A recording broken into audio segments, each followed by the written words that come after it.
You think you know siege warfare? Walls, rams, towers, standard playbook.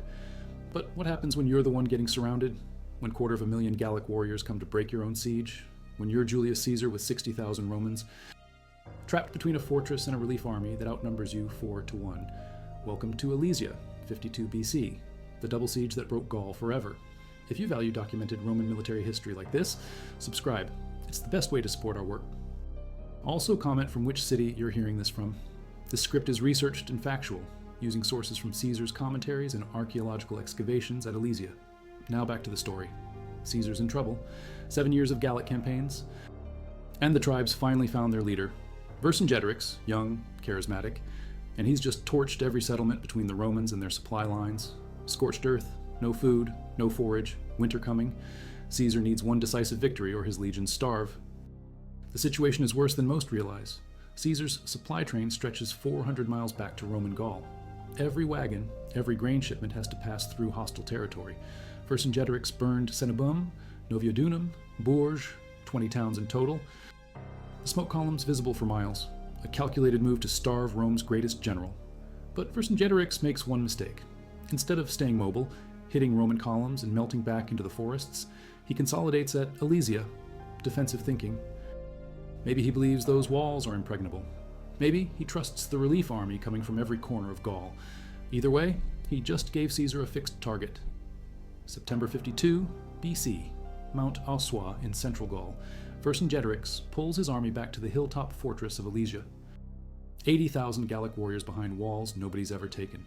The fortress sits on a plateau 400 feet above the surrounding plains. Natural barriers on 3 sides, sheer drops that would kill any man trying to climb them.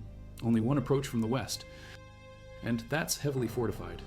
Caesar arrives with 8 legions, 48,000 infantry, 4,000 cavalry, 8,000 auxiliaries, 60,000 total. His officers study the terrain and shake their heads. Storming those walls would cost half the army, maybe more. But Caesar looks up at those walls and makes the call that changes everything. No storm, no siege towers. Caesar orders a wall. Not around Alesia, around himself. His engineers start digging. Circumvallation, a complete circuit of fortifications facing the fortress. 11 miles of wall. Ditch in stakes. Every exit from Alesia gets blocked. The work takes 18 days, 24 hours of digging, hauling timber, sharpening stakes. The legions complain, but they dig. Caesar's wall isn't just earth and wood. His engineers build it 12 feet high with a parapet. In front of it, 2 ditches, the first filled with water diverted from nearby streams, the second 15 feet wide and 12 feet deep. Behind the wall, camps for each legion connected by covered walkways. 60,000 men turned into fortress builders, but Caesar knows what's coming. Vercingetorix sent riders before the siege closed, fast horses carrying messages to every tribe in Gaul. The Aedui, the Sequani, the Nervi, all the old enemies putting aside blood feuds to save their independence. So Caesar orders a second wall, contravallation, facing outward. 13 miles this time, same height, same ditches, same stakes. The Romans are now trapped between their own fortifications, besiegers who became the besieged. Some legions start calling it Caesar's tomb. The math is terrifying. 11 miles of inner wall, 13 miles of outer wall, 24 miles of fortification built in 4 weeks while under constant harassment from Gallic raiders.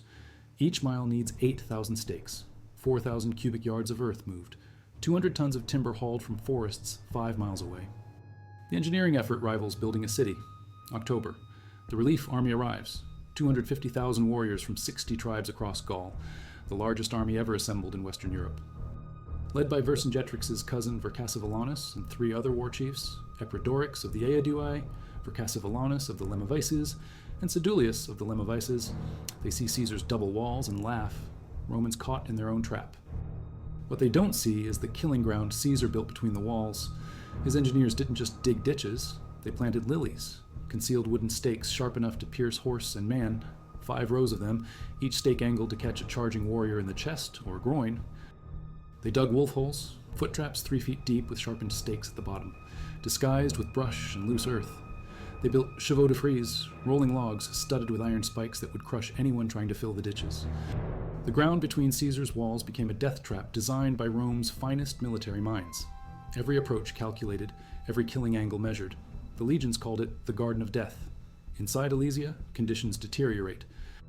80,000 warriors, plus 30,000 civilians, women, children, elderly, all trapped behind walls with food stores meant to last 2 months. By October, they're eating leather. By November, they're drawing lots to see who gets thrown from the walls. Vercingetorix tries to maintain discipline, but desperation spreads faster than orders. The first break comes from an unexpected source: the civilian population. 30,000 non-combatants consuming food the warriors need. The Gallic War Council meets in secret. They reach a decision that haunts Alesia's memory forever: expulsion. Every civilian, man, woman, child, gets thrown out of the fortress to save food for the fighters. 30,000 people, including warriors, families, forced to walk down the mountain toward Caesar's walls. They beg the Romans for food, for mercy, for passage through the lines. Caesar refuses. Cold calculation. If he feeds them, his own supplies run short. If he lets them through, they'll carry intelligence to the relief army. So 30,000 Gallic civilians sit in no man's land between the fortress and the Roman walls. They starve there in full view of both armies. A lesson in the mathematics of siege warfare. First assault comes at dawn, October 15th. The relief army hits Caesar's outer wall while Vercingetorix attacks from inside Alesia. Pincer movement. Classic. 60,000 Gauls charge across open ground into the Roman killing field. War horns echo off the mountains. Battle cries in a dozen Celtic dialects. Lilies catch the cavalry first. Horses scream and fall, throwing riders into the wolf holes. The infantry keeps coming, shields locked, spears forward. They reach the first ditch and start throwing bundles of sticks to make bridges. Roman archers target the bridge builders. Bodies pile up in the water. Some Gauls make it to the wall. Ladders appear, crude constructions of green wood that splinter under the weight of armored men, grappling hooks thrown by warriors who've never fought a siege before.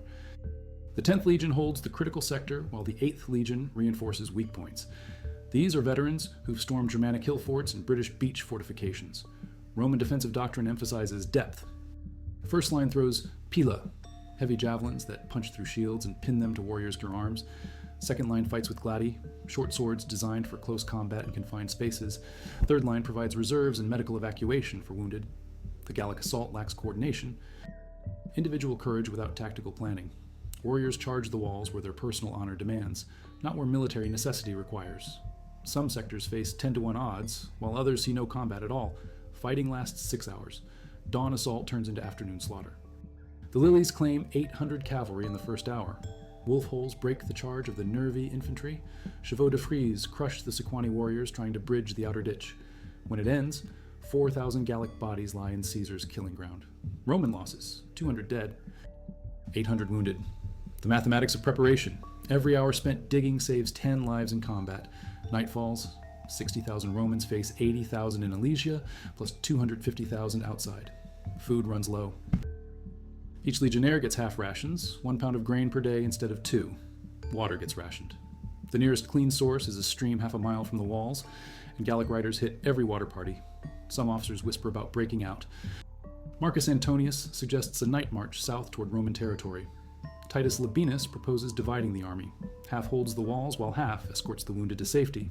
Caesar listens to every proposal, then rejects them all. He doubles the watch and plans his counterstrike. The second assault comes 3 days later, this time coordinated. Vercingetorix from Alesia, the main relief force from the west, and a special strike team hitting the Roman camp followers and supply depot outside the walls. Triple pressure, the Romans barely hold. But the Gauls learn from failure. Their war chiefs study Caesar's defenses and spot the weakness. The north wall where the fortifications couldn't close completely because of the terrain, a marsh that made digging impossible, forcing the Romans to rely on a palisade and natural obstacles. Vercingetorix leads 60,000 picked warriors in a night march around Mount Auxois. Silent movement through forests, the Gauls know better than any Roman scout. They carry muffled shields, wrapped spear points, cloth-bound hooves on their horses. Moving by starlight toward Caesar's weak point. If you value documented Roman military history like this, subscribe. It's the best way to support our work. Also, comment from which city you're hearing this from. This script is researched and factual. Using sources from Caesar's commentaries and archaeological excavations at Alesia. Now back to the story.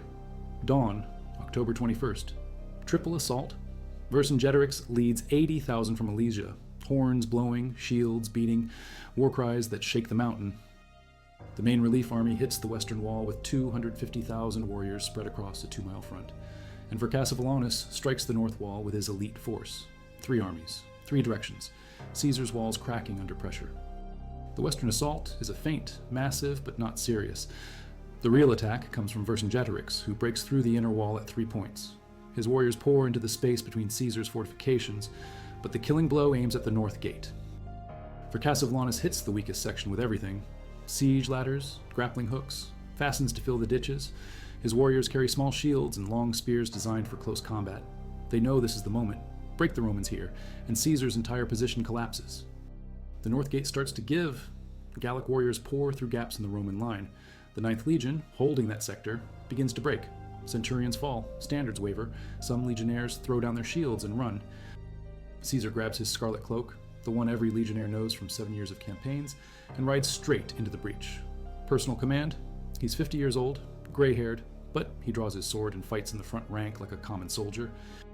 The 10th Legion sees their general and rallies. These are veterans who've followed Caesar from the Rhine to the Atlantic. They lock shields and push forward, step by bloody step. But it's not enough. The Gauls keep coming, and there are too many of them. That's when Caesar plays his final card. The cavalry he's kept hidden behind the southern wall, 4,000 horsemen, German mercenaries, and Gallic allies who stayed loyal to Rome. He's been saving them for this moment, keeping them out of sight behind the hills south of Alesia. Caesar himself leads the charge. Scarlet cloak streaming, sword raised, 4,000 cavalry sweeping wide around Mount Auxois to hit Vercassivlanus from behind. The movement takes 20 minutes. 20 minutes of desperate fighting while the Romans hold by willpower and discipline alone.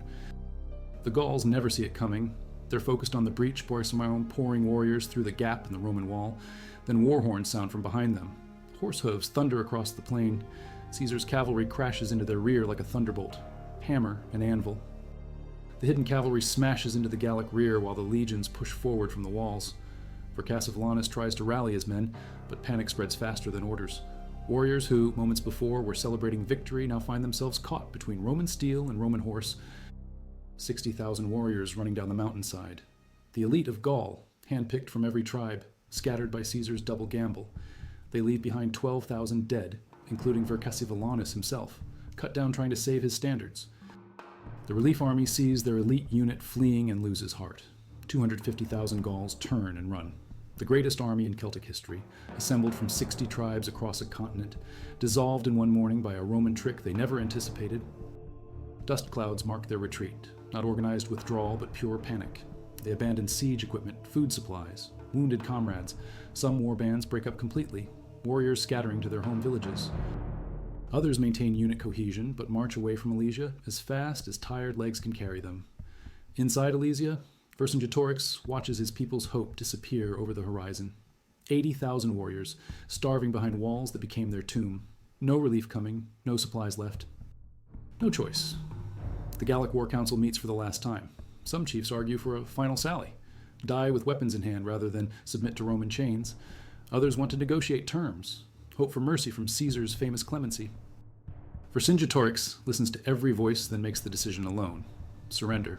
Not just his army, all of Gaul. The gates open at noon on October 22nd. Vercingetorix rides out alone in full war gear, bronze helmet, mail shirt, shield painted with his personal symbols. He circles Caesar's tribunal 3 times, a ritual gesture of submission, then throws his weapons at Caesar's feet.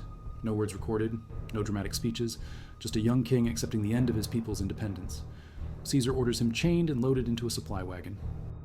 Vercingetorix, the hope of Gaul, the last free king of the Celts, becomes Caesar's trophy for a Roman triumph 6 years in the future and execution on the Tarpeian Rock. 80,000 Gallic warriors lay down their arms. Caesar divides them like cattle. 20,000 go to his legions, as slaves for the soldiers, families. The rest get sold to dealers who follow every Roman army. Slave prices drop so low that Celtic warriors sell for less than farm animals.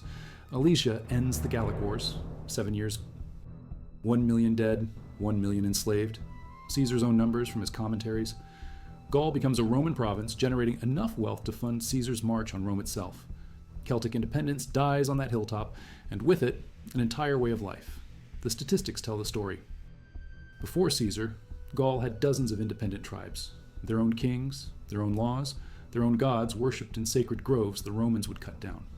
After Caesar, Gallic nobles send their sons to Rome for education. Celtic druids disappear. Gallic warriors serve in Roman legions, fighting other barbarians on distant frontiers. But here's what the history books miss. Recent excavations at Alesia found something Caesar never mentioned in his commentaries: Under his inner wall, archaeologists discovered mass burial pits, Roman dead mixed with Gallic. Hundreds of skeletons showing wounds from swords, spears, arrows. The bones tell a different story than the official account. Caesar's brilliant double siege almost failed.